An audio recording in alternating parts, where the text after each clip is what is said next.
Alors, nous venons de voir comment intégrer une fonction de deux variables sur un rectangle. Alors, on considère que le domaine d'une telle fonction est un rectangle de la forme AB sur l'axe des X et CD sur l'axe des Y. Or, il arrive souvent en application que le domaine de la fonction n'est pas nécessairement rectangulaire. Alors, on aimerait quand même de pouvoir définir une intégrale double d'une fonction sur un domaine qui n'est pas nécessairement rectangulaire. Donc, dans cette capsule ici, on va voir comment écrire des inégalités ou une paramétrisation pour de telles régions. Et dans la capsule suivante, on verra comment utiliser ces paramétrisations-là pour calculer l'intégrale double de la fonction sur une région qui n'est pas rectangulaire. Alors, ce que j'ai en tête quand je dis une région non rectangulaire, c'est une situation comme la suivante. Vous avez deux fonctions, phi1 et phi2, qui toutes les deux vont de l'intervalle AB dans les réels. OK? Et puis ici, j'écris que ce sont deux fonctions continues. Alors, le graphe, c'est une courbe continue, telle que phi1 de x est toujours plus petit ou égal à phi2 de x. Alors, pour tout x dans l'intervalle AB.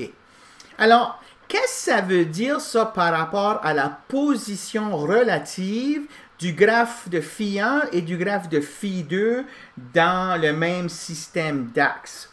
Alors, si vous y pensez un peu, vous obtiendrez la conclusion que le graphe de phi2 est toujours au-dessus du graphe de phi1. Alors, par exemple, je pourrais avoir une situation comme la suivante. Voici le graphe de y égale phi1 de x, et voici le graphe de y égale phi2 de x.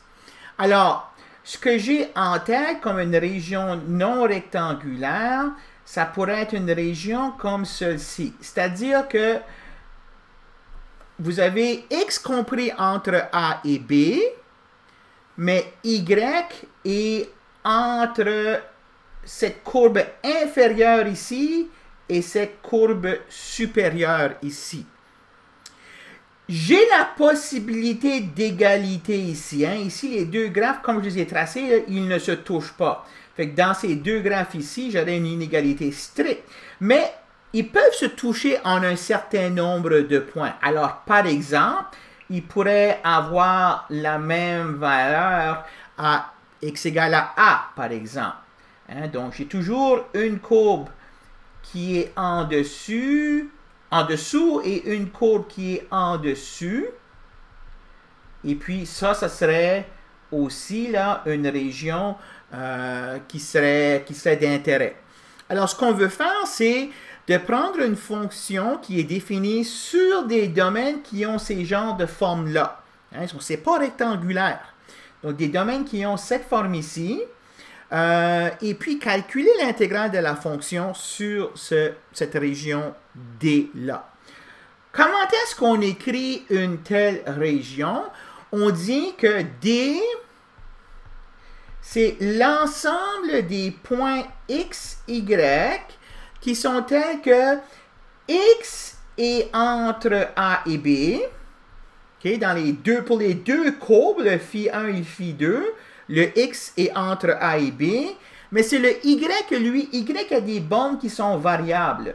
Y est toujours coincé entre le graphe de la fonction qui forme le dessous et le graphe de la fonction qui forme le dessus. Alors, c'est ça que je veux dire par une paramétrisation d'une région qui ressemble à ceci. C'est une expression qui ressemble à ça. J'ai la borne A, j'ai la borne B, j'ai la fonction qui définit la courbe du dessous, et puis j'ai une fonction qui définit la courbe du dessus. Okay? Une telle région est dite, on dit qu'une telle région D est élémentaire de type 1.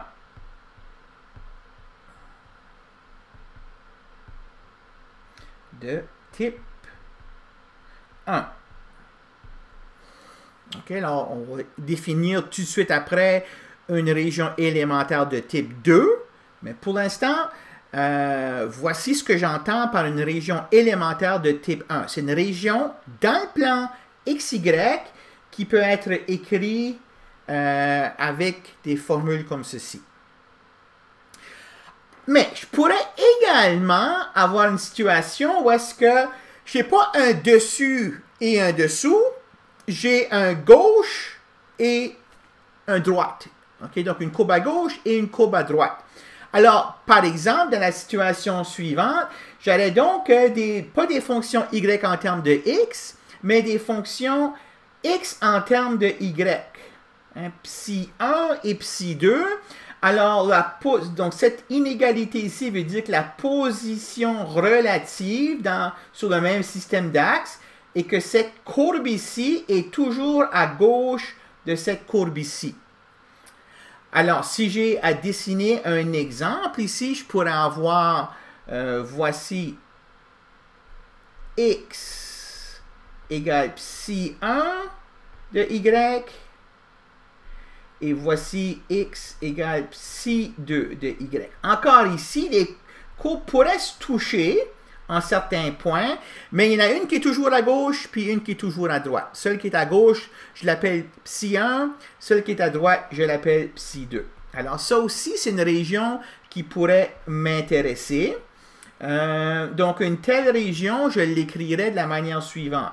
Je dirais que D, c'est l'ensemble des points X, Y, qui sont tels que, donc cette fois ici, Y est entre C et D. Hein, sur les deux graphes ici, Y est entre C et D.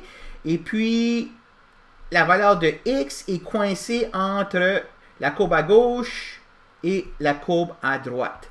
Donc, j'écrirai ça de la manière suivante.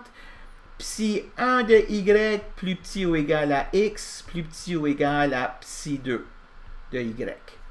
Donc, une telle région, on dit que D est un domaine élémentaire de type 2.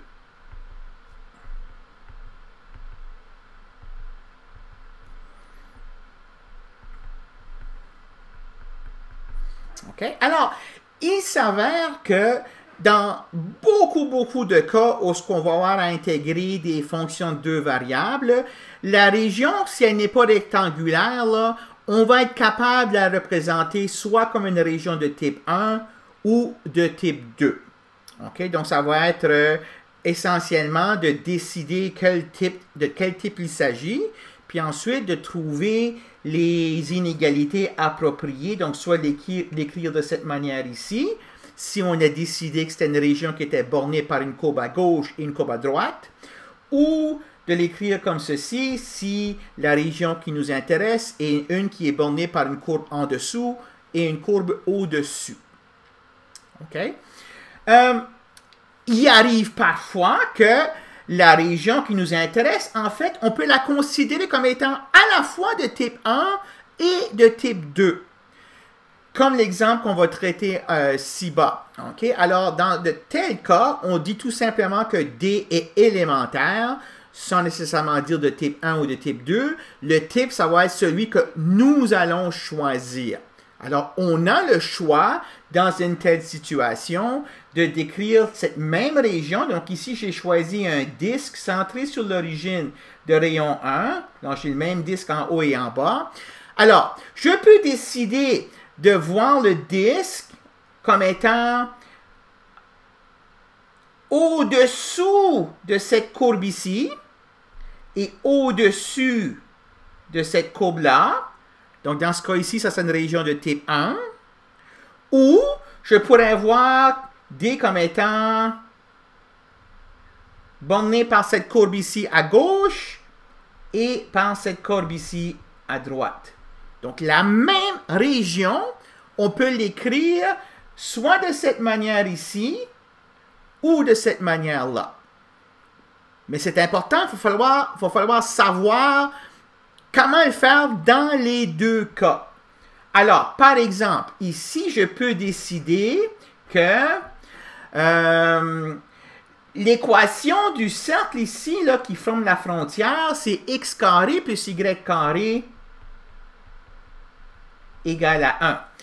Alors, quand je regarde ceci comme étant la courbe au-dessus, et je regarde ceci en vert comme étant la courbe en dessous, je dois écrire et la courbe en rouge et la courbe en vert comme une fonction y en termes de x.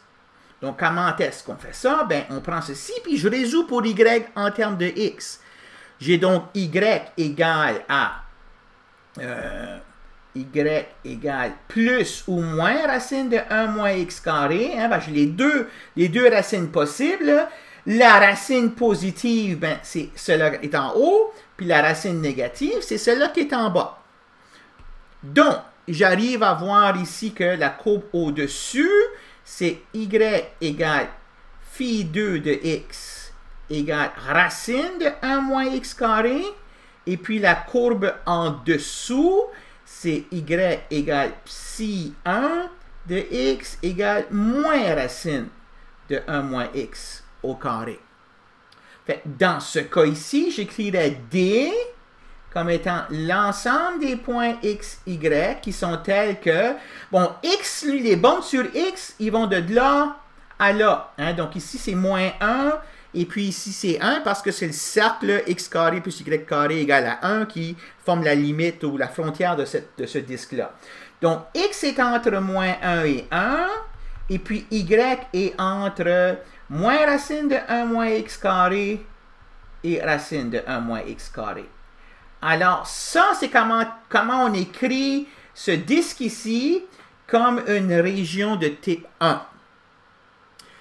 Je peux aussi décider, au lieu de prendre cette équation ici puis de la résoudre pour y en termes de x, comme j'ai fait ici, je peux la résoudre pour x en termes de y. Je peux dire j'ai x égale plus ou moins racine de 1 moins y carré. Alors, encore une fois, c'est question d'interpréter qu'est-ce que le plus veut dire et qu'est-ce que le moins veut dire. Alors, dans ce cas ici, j'aurais en rouge, j'aurais x égale psi 2 de y égale racine de 1 moins y carré. Et puis, la courbe à gauche, en vert ici, ça serait la courbe x égale psi 1 de y égale racine de 1 moins y carré. Alors, dans ce cas ici, j'écrirais la région D comme l'ensemble des points x, y tels que, également ici, y va de moins 1 à 1. Donc, y est entre moins 1 et 1, puis x est entre moins racine de 1 moins y carré et racine de 1 moins y carré. OK? Alors, quand on a une région, c'est important de pouvoir la visualiser comme étant soit de type 1 ou de type 2. OK? Donc, la différence, c'est, OK, est-ce qu'elle est bornée par une courbe en dessus puis une courbe en dessous ou par une courbe à gauche et une courbe à droite? Ça peut arriver, comme dans cet exemple ici, que les deux sont possibles. Et puis, une fois qu'on a décidé que c'était de type 1 ou de type 2, de écrire la paramétrisation correctement avec les inégalités qui s'appliquent dans le type là, de question, le type de région qu'il s'agit. Donc, ça, c'est ce qui en est pour la paramétrisation de domaine élémentaire ou de région élémentaire. À la prochaine capsule, on va voir comment est-ce qu'on intègre une fonction de deux variables, non pas sur un domaine rectangulaire, mais sur un domaine élémentaire, comme j'ai dans ces exemples ici. OK, alors on fera ça à la prochaine capsule.